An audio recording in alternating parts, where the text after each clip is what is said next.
Hello, ladies and gentlemen, and welcome back to another episode of The Balance Breakdown here on the SevereMMA YouTube channel and or audio feed. You will notice that I am on the wrong side of the screen today, and you will notice that to my I've got it right. Fucking hell, look at me, lads. To my left, technically, is a fill-in today, a fill-in for one Ian O'Neill, who is traveling, doing, work things that, put food on his table and all this sort of stuff. I am joined by the formidable, the one and only, the king of the State of the UFC address, alongside fellow King Sean Sheehan, Mr. E. Spencer Kite. Sir, how's it fucking going? It's good to be back. It's good to be here. It's good to do this with you. It's been way too long since we have officially sat down to talk about a fight card. And I appreciate the call out, the opportunity, the short notice fight, if you will. It is an honor to sit in for IO, as always. And I'm looking forward to this. Well, we sent up the bat signal. Yeah. And here he is. Batman didn't come, but some dude in a cape showed up. And sure, look, we'll take him. We will fucking. Enough. All right, so we're obviously going to talk about Matheus Nicolau and Alex Perez, the card that happened just this Saturday gone. We'll run through all of the fights on the main card, and then we'll skim over a few of the fights in the prelims, and obviously we'll read out all the results. I'm going to start with, what was your overarching feeling, both going into the fight card? How did you feel the fight card played out in practice, and any sort of residual thoughts that you have coming out of that fight card? So going into it, I was happy to have fights back. I really enjoyed my Saturday without any UFC event. That was lovely. We don't get a lot of them, though we do get another one at the end of May. So we only go 3 weeks, and then we get another one off. And then we get into, it's surely going to be 12 to 17 straight through the summer. But I was excited to have fights back. I like spending my Saturdays sitting here in the office watching fights. As I tweeted out, early start, John Gooden, Joe Martinez fights. It's pretty all right to me. I'm on board with this. I also went into it with properly measured expectations, right? The thing I wrote on OSDB on Friday was, welcome back. Can we please not forget where we just came from? Because we had that really great thing, UFC 300, that wasn't that long ago. So let's just hold on to that and not turn this into, well, this isn't as good as that. Because of course it's not. Nothing this year is going to be as good as that. And if your expectation is it needs to be as good as that, you're automatically going to be let down. And so I went into it with, it's a fight card at the Apex. It's our first one back. Let's have some fun. Let's watch some punch-ups. And you know what happened? We had a little bit of fun. We watched some punch-ups. And I came away with a different impression about a few fighters, which is kind of the only thing I go into it with most weekends, right? Most weekends are just fact-finding expeditions for me. What's going to change about my impression about a handful of athletes? There's certainly 13, 14 fights every week. Some of them aren't going to really mean all that much. Somebody's going to get a win. Somebody's going to take a loss. It's going to change who they fight next time, but it doesn't necessarily change their station in life. But for a handful of fighters, it does. And for those athletes, I'm always curious to see what I can take away from it. And I got to watch some fights and develop some new ideas about some people. So let's clear this one just off the top, right? There was a lot of criticism online, and Ian from the backstage was saying that he just wanted this mentioned. There was a lot of criticism online about Dominic Cruz and Daniel Cormier and their unprofessionalism on the microphone, both in terms of the way that they dealt with John Gooden, but also the way in which they dealt with judging criterias and just general unprofessionalism. It was a bad day. Yeah, as you know, and as the listeners will know, I don't watch fights with comms, mostly because I just don't want to hear shit opinions. And two, because when I watch fights, it's easier for me to watch them in silence so I can really focus on what is actually happening. Do you want to expand on it was a bad day, or are we just happy to clear it off there? I mean, so Daniel Cormier sounded a little bit under the weather. There was one point during the show where Dominic Cruz had to actually tell him, stop and take a drink of water. That shouldn't ever happen. That's not something you're ever hearing on a football broadcast, an American football broadcast, a basketball. Shouldn't ever happen. DC had a little bit of a laugh at the way that John Gooden pronounces Las Vegas. Fine, it's cute, but let it go after. It didn't need to be the push-pull that it was.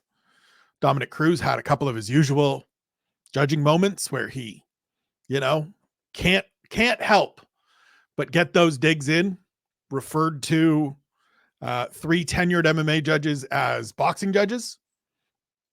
That, if we're still doing that in the year of our Lord 2024, kind of feels like we're maybe not doing it right. And so it was one of those days where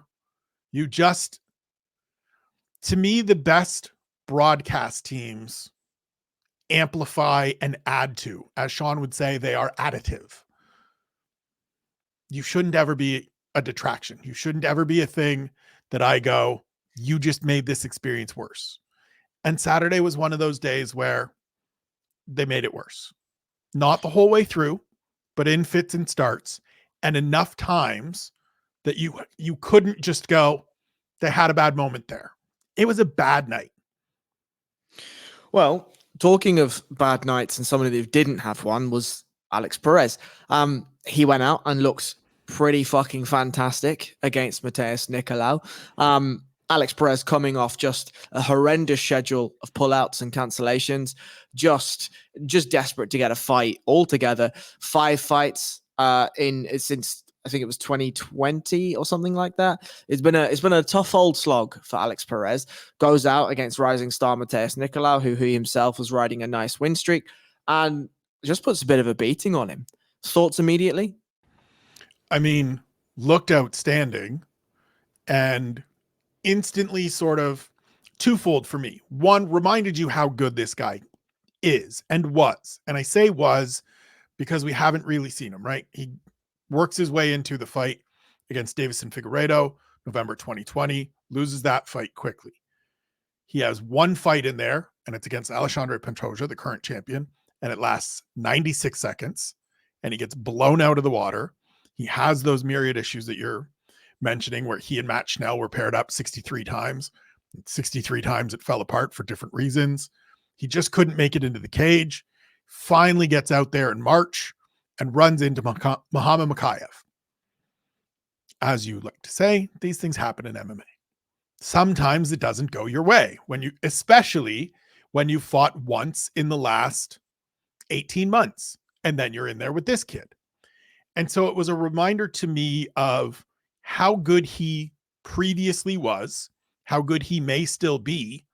And the other part of that, the other side of that is we really do need to look at who these people are fighting, who they lost to, and not just that they lost. Because that performance for Alex Perez elevates Alexandre Pantoja, elevates Muhammad Mokaev. Because the way they beat him, this guy that went out and looked that good against Matheus Nicolau is a guy that hasn't ever cleared that last hurdle. He is sort of a 5 through 8 guy in the division. Still a very talented fighter, but coming off the knockout loss to Brandon Royval last year, himself running into some issues in terms of, Manel Cape not being able to make it to a fight. But it's a very good win. And it sort of was that reset a little bit of Alex Perez is still really good. Man, how good does that mean Mokaev is to have beaten him unanimous decision just a couple of months ago? And man, how good is the champ that ran through him when they fought to cement his spot in the championship opportunity that then led to the belt and where we're getting to next weekend. Indeed. And I think from a technical perspective, the thing that really impressed me about Perez was he had 2 rounds with 2 completely different game plans, and he went out and managed to put both of them into effect really, really well. So immediately he came out and he wanted to push Matheus Nicolau behind the tram line. And so he would do that either with lateral footwork, with blitzing into combinations, or with just chopping away at his legs and constantly cutting the pizza angle, as Dan Hardy would say. Nicolau didn't really have an answer, right? Perez's head movement was just a little bit better. And I'm going to do a DC and cough here. 1 second. Fair play to me. Yeah, so he would either cut off the pizza angle or he would just get his head off the center line and force Nicolau to miss when those jabs were coming in. And Nicolau just couldn't find the rhythm. There was no level change feints. There was nothing. Perez was just basically one-way traffic in that first round. And then the second round comes in and Nicolau obviously had some words in his corner of, we need to kick on a little bit here. We're going to need to maybe take some risks. We need to be in the pocket a little bit more. And Nicolau forced his way back into the center of the cage.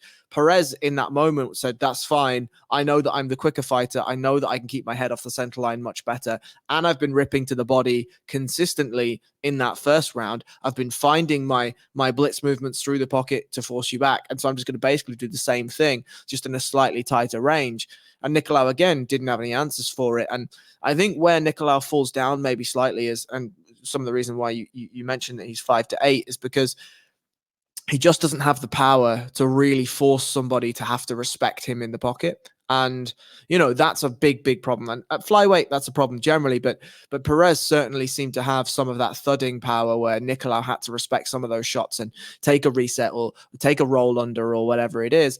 And I just didn't feel like Nicolau had that. And when we got to the eventual finish, I thought he just took it really, really well. Hurt Nicolau pretty badly. And then was patient. Something that I talk about a lot on this podcast is the patience in those beats between the finish and the hurting, right? And he hurts Nicolau, runs him away to the cage a little bit, follows him, cuts the cage off, and just looks for his shot. And the thing that was beautiful about the actual ending is he goes left hand to the body, right hand straight to the body, and then he throws a poor right hook up top. The second one drags the guard of Nicolau down, and then the third one puts him away. And just very, very, very smart fighting from Alex Perez across both rounds, and very, very, very difficult game plans to sort of work out and adjust to if you're Matheus Nicolau. Anything to add?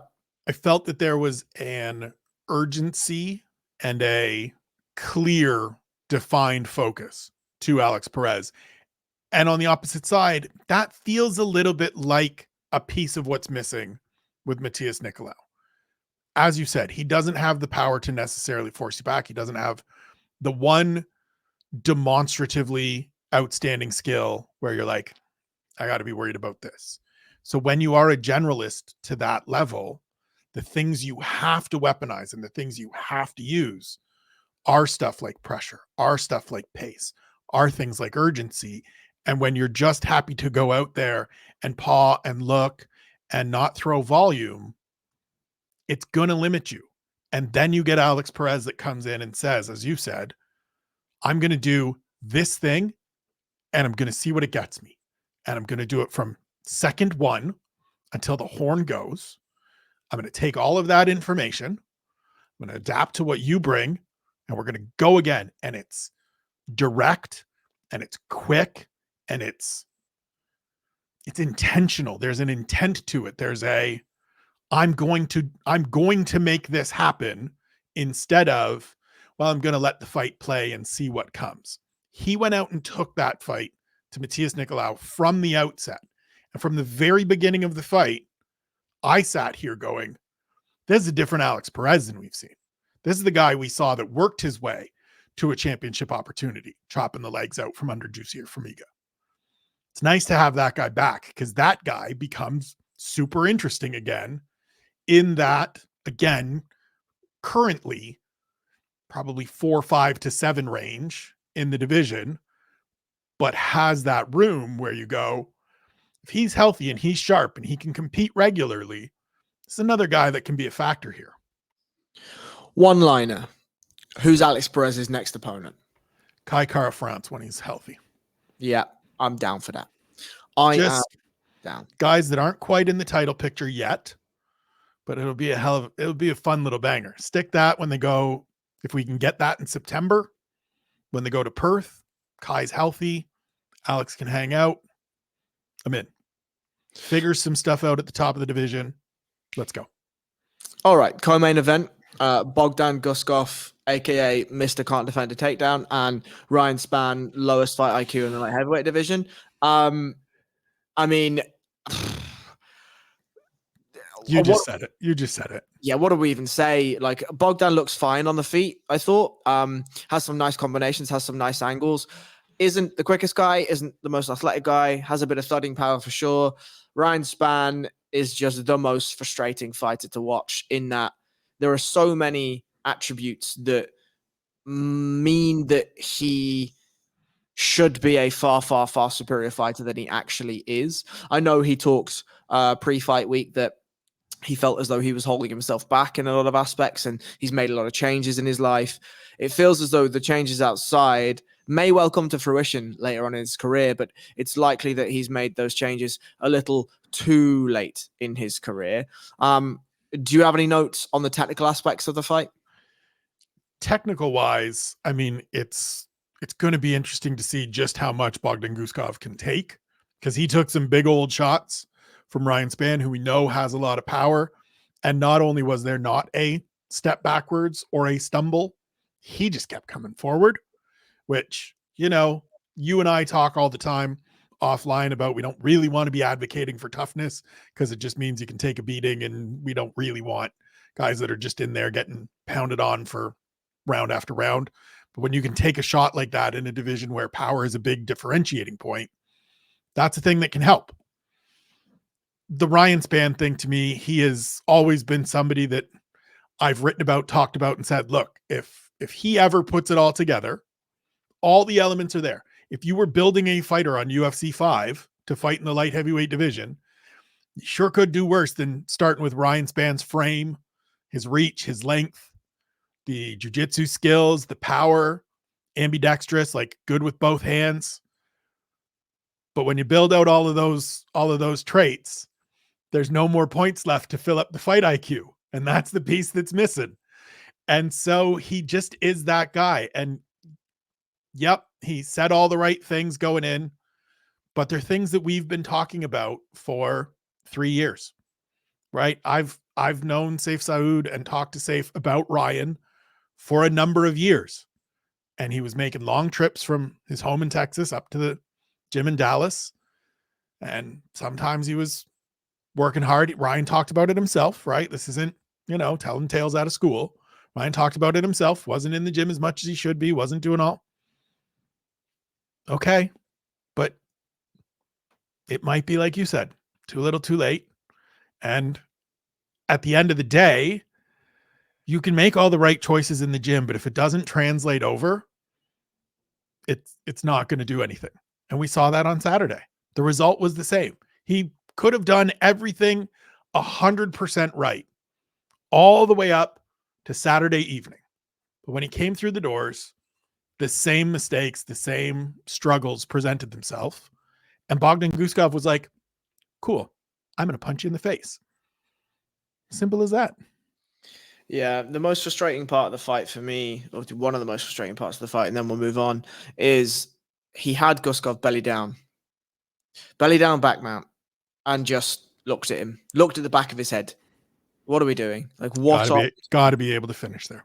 Not only just, finish potentially, but at the very, very least, we have to be absolutely slamming shots into the side of our partner's head to force reactions, whether that gives us chokes, whether that gives us wrist rides, whatever. And to their credit, that was the point. That was one point where the comms were sharp as can be.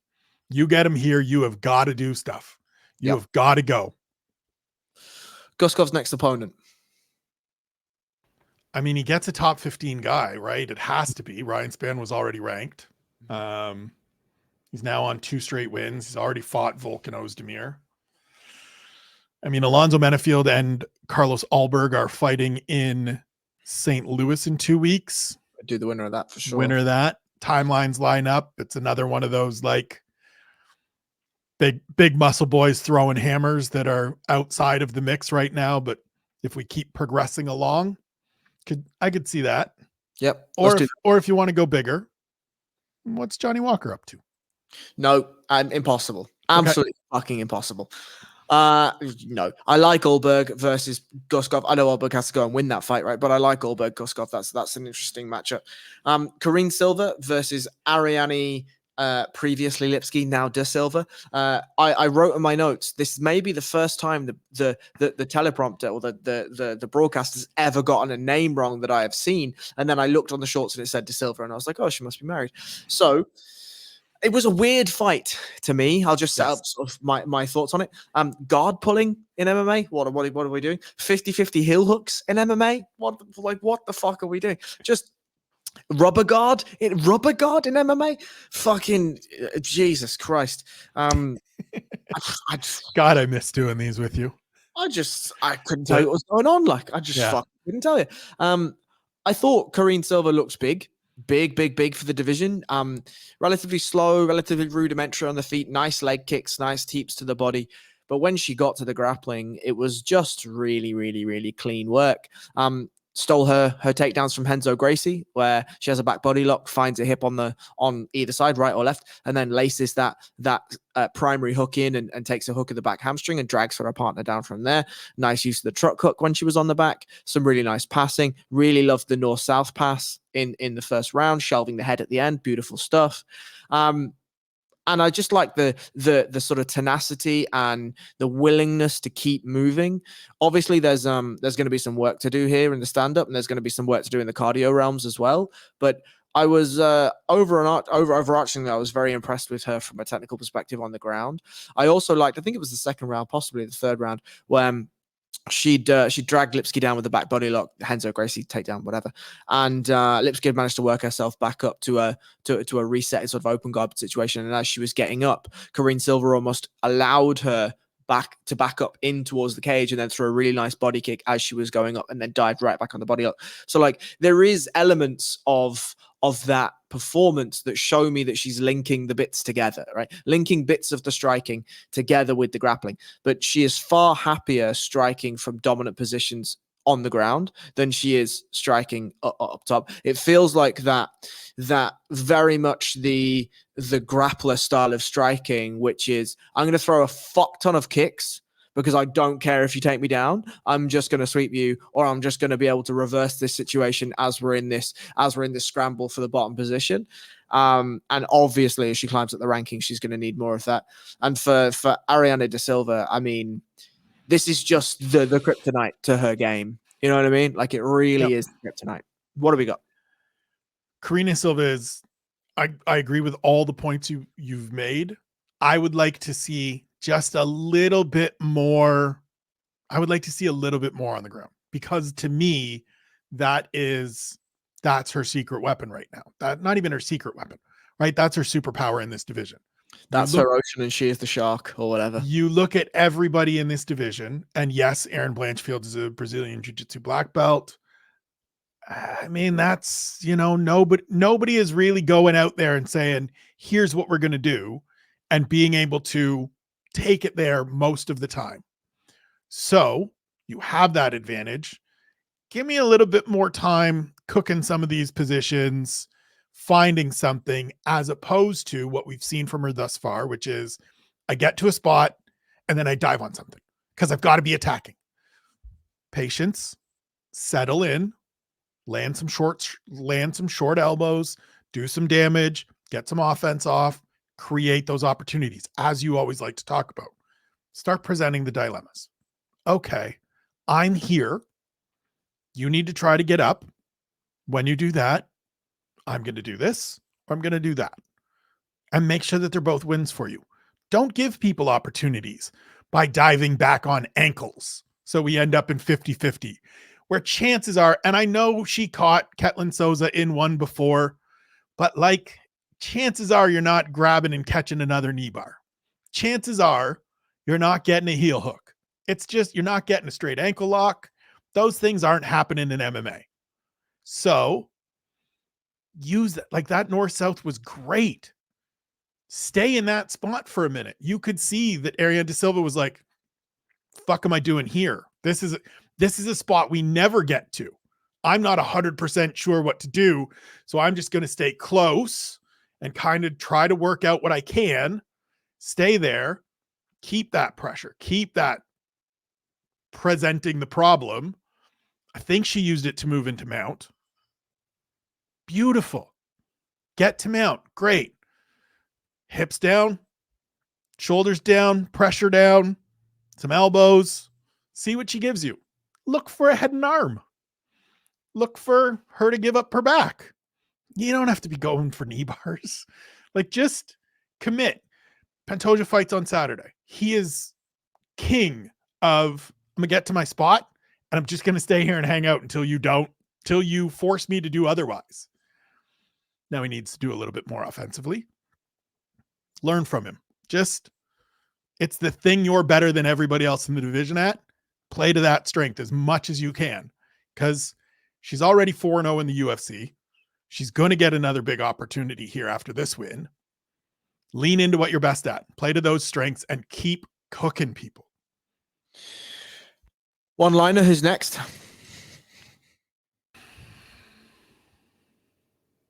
It's tough. It's tough. So she is currently at 13. I mean, I wouldn't say no to Tracy Cortez. Oof, that's a scrap. Wouldn't say no to Tracy Cortez. Not right there. Couple of undefeated fighters in the division in the UFC. We're outside of the mix. Let's see who moves forward. It's the right time to do it. Both Brilliant. 30. Let's go. Brilliant. Right. We'll move on to two big shithouses after this. Johnata, Diniz, and Austin Lane. I thought Austin Lane in the first round looked great. But he's clearly got one round of gas and that's it. I find it very difficult to know how, as a professional fighter, you can be so tired when you're on top and your partner is doing all of the work. I just don't understand. However, Austin Lane went out, got very, very tired in the first 5 minutes after having a very dominant round. Johnata Diniz, who's not a good fighter, came out and just managed to blam him and then walked off as though he'd performed excellently. I'm going to leave that there. Who would you like to see Johnata Diniz fight next? I mean, if we want to just go easy timelines, Don'Tale Mayes was on this card. Sure. Let's just do something like that. Well, we'll move on. Right. Yeah. All right. If we want to do something else, like Lucas Dreschke. No. Walter Walker. Whoever that is. Johnny Walker's little brother. Yeah, no, not that one either. Yeah. I mean, yeah. And so one other thing to go back to comms, and this applies beyond just Saturday. We got to find better ways to talk about these men and women in proper context. Because I don't want to hear you mentioning the words of our king, Alex Pereira, when you're talking about Johnata Diniz. They are not the same. Just because they both fought in glory and are Brazilian and have kickboxing backgrounds, I don't want to hear you calling him a world champion and has all of this. Nah, son, he's been an MMA fighter for less than 2 years. He is not on the same level. Now, I understand the Alex Pereira, very short amount of time. These boys are not the same. Please, we got to do better than comparing them. It's the same. I mentioned Don'Tale Mayes earlier. In the lead to that fight, they talked about he came in and he said he wanted to be like Israel Adesanya and he's got to win over former heavyweight champion Andrei Arlovsky, and this could kick off. No, this isn't kicking off a run to the heavyweight title. This man lost to Hamdi Al-Wahhab. Settle down. Just be honest. We got to get to a point where we could just be like, look, these are two big heavyweights that are going to fight each other. It might be fun. Away we go.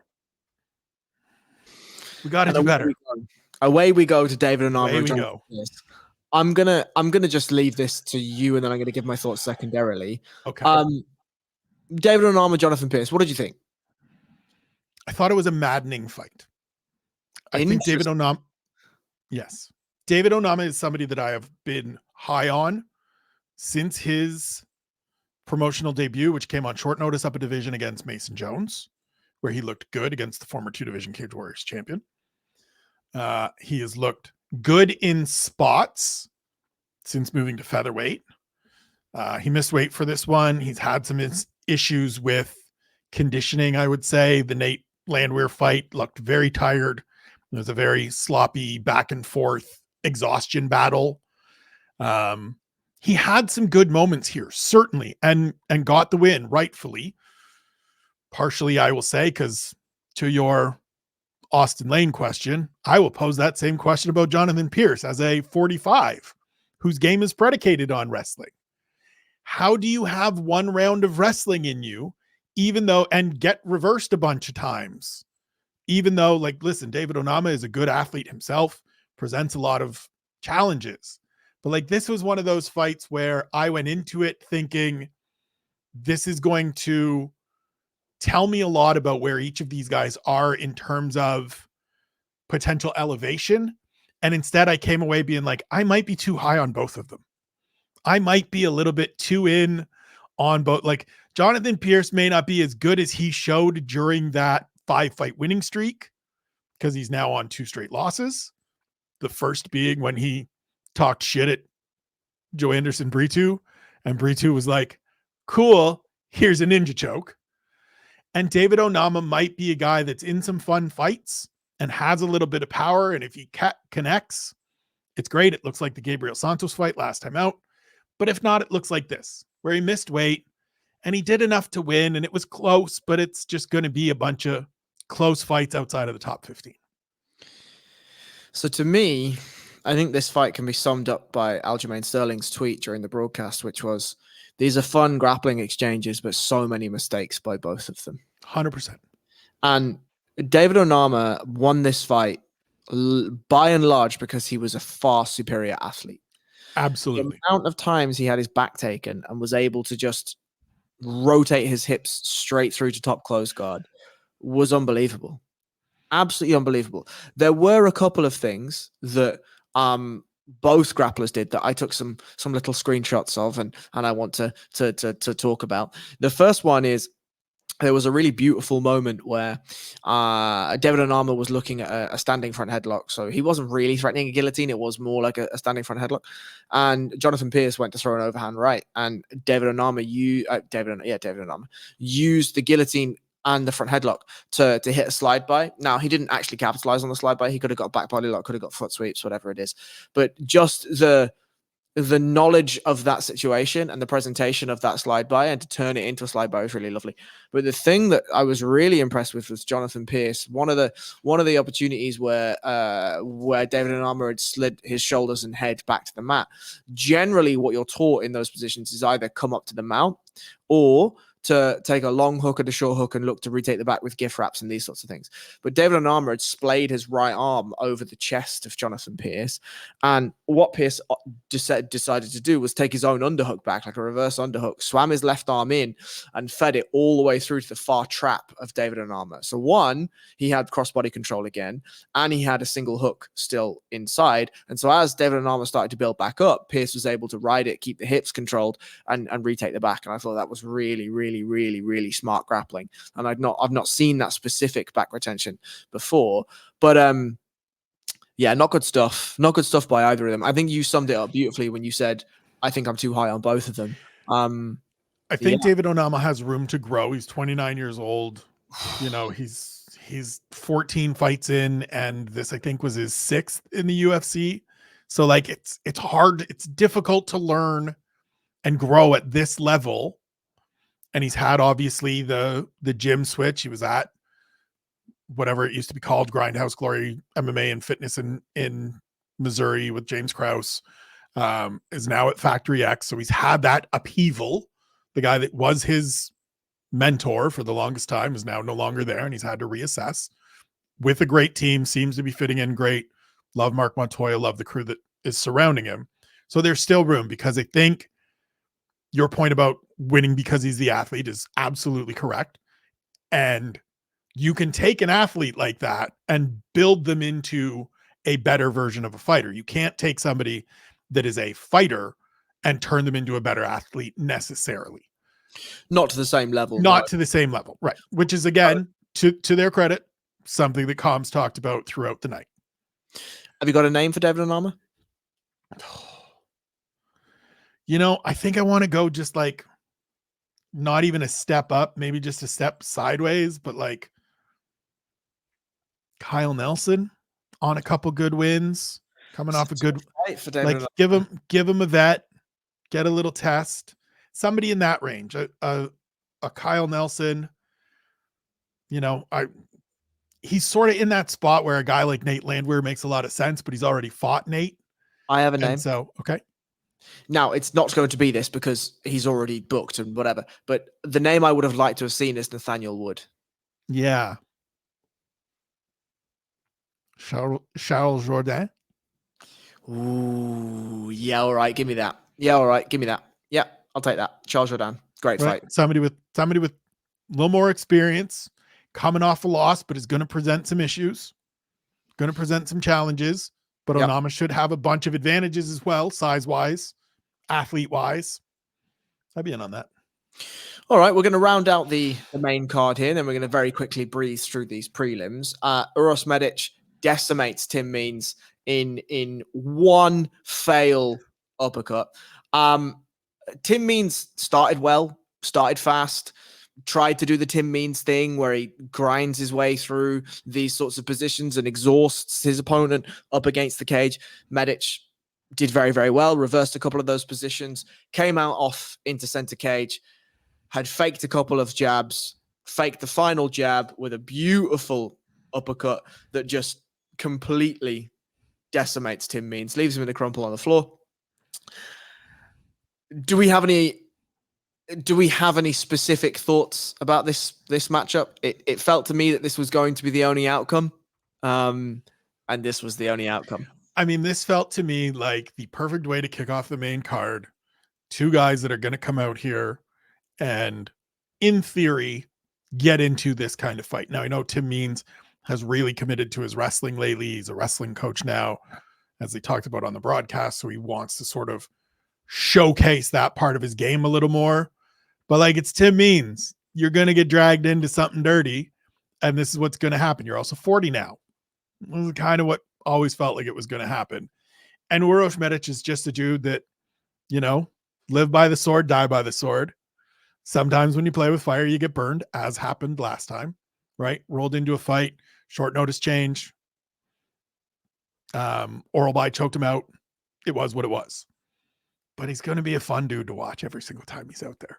And he's on my list of like always going to be happy to see him fight, because these things can happen. And I like these sorts of things.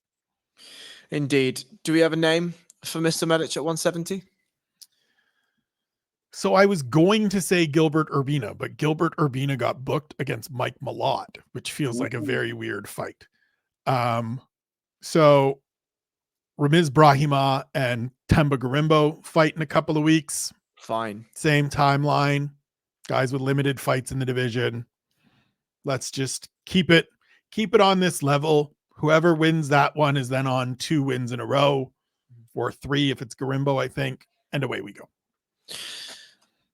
I'm fine with all of those things. So I'll just run through the results of the prelims, and then we'll pick some fights out, and we can talk about them. So Victor Henry beat up a very old-looking Hani Yahya over 3 rounds, getting the standing TKO with just a few clicks left in that fight.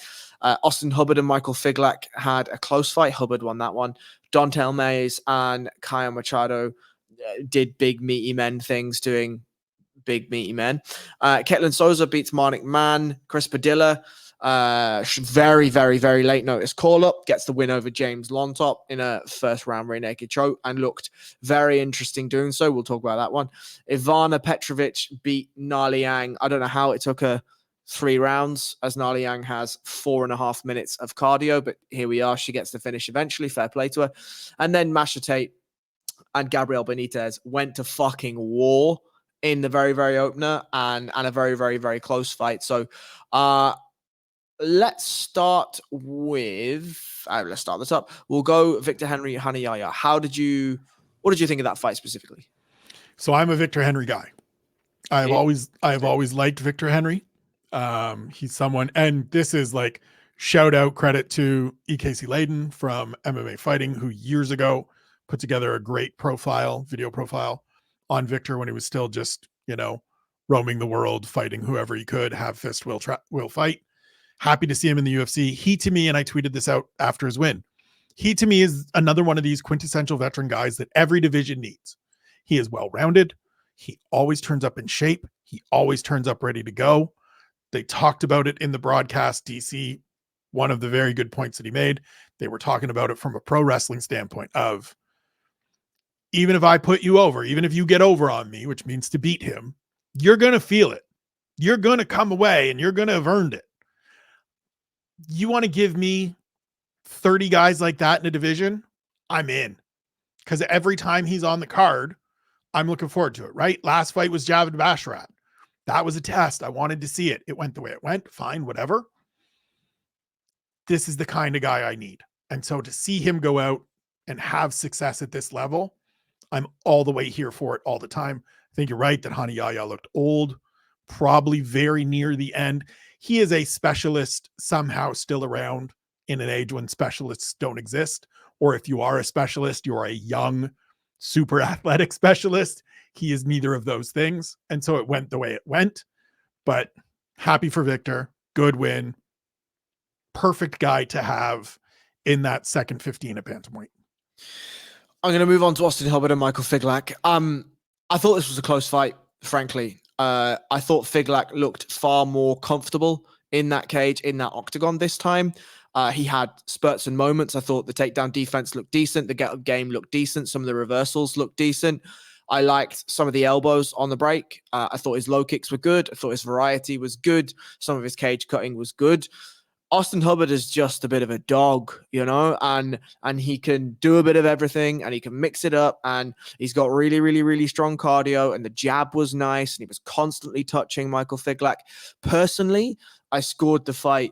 I was happy seeing a 2-1 Hubbard, 29-27 Hubbard, or a 29-27 Figlak. I don't really have a problem with either of those scorecards. A unanimous decision I'm also absolutely fine with. There's no stress with that whatsoever. But yeah, just I hope that Figlak gets another shot. And if he does get another shot, I hope that it's either a sidestep or a slight step down so that he can show exactly what he is worth. But a good fight by both men. I will move on, and I will give you the floor for Chris Padilla versus James Lontop.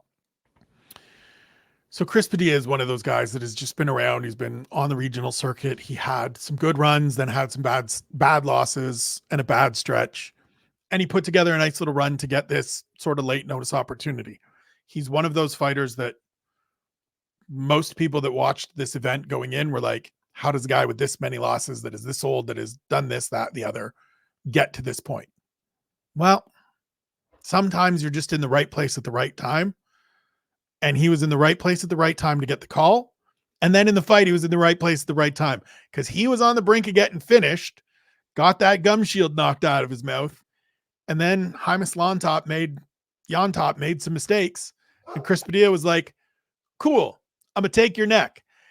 And it's a thing that I have been in love with and been paying close attention to and talking about and shouting about as often as I can. But grappling in transitional sequences, in transitional moments, is still just my favorite.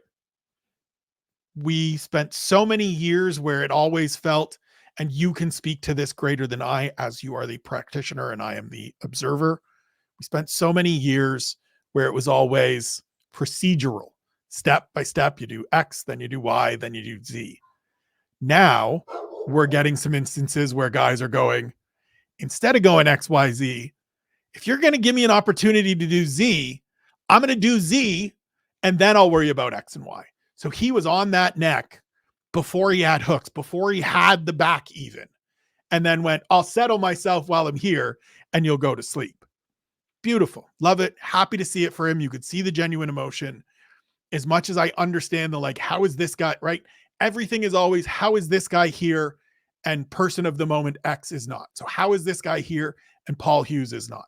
They're not the same situation. He made the absolute most of it. Be happy for this dude. He had a great performance on short notice. It's life-changing for him. Yeah, I think he's going to have a tough time in that 155-pound division. 100%. Yeah, tough time. 100%. We will very swiftly round ourselves out with Masha Tate versus Gabriel Benitez. I personally scored this to Benitez. I thought some of the harder hitting was done by Benitez. I thought the low kicks really affected Masha Tate the later that the fight went on. But again, just a phenomenal fight from both of them, a phenomenal performance, a phenomenal gutsy performance by both of them. Maybe not the most technical of fights, but both of them just went out and for 3 rounds, just beat the shit out of each other. And as a starting of the entire card, again, I know Apex card, we must rate what it is. It's a shame that specific fight didn't get to see a whole crowd. I think it would have deserved the adulation from that whole crowd, but just phenomenal. There should have been fight of the night. There should have been awards for fight of the night for that for me. Yeah, I agree. I too, like you, thought that Mogli Benitez did enough. I thought he did enough in round 1 to earn the first. Certainly did enough in the third. All 3 judges give him the third.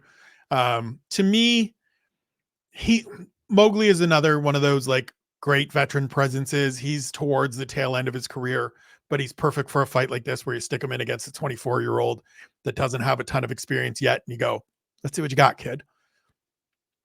Masha Tate has a limit. There's a ceiling to how far this kid is going to go.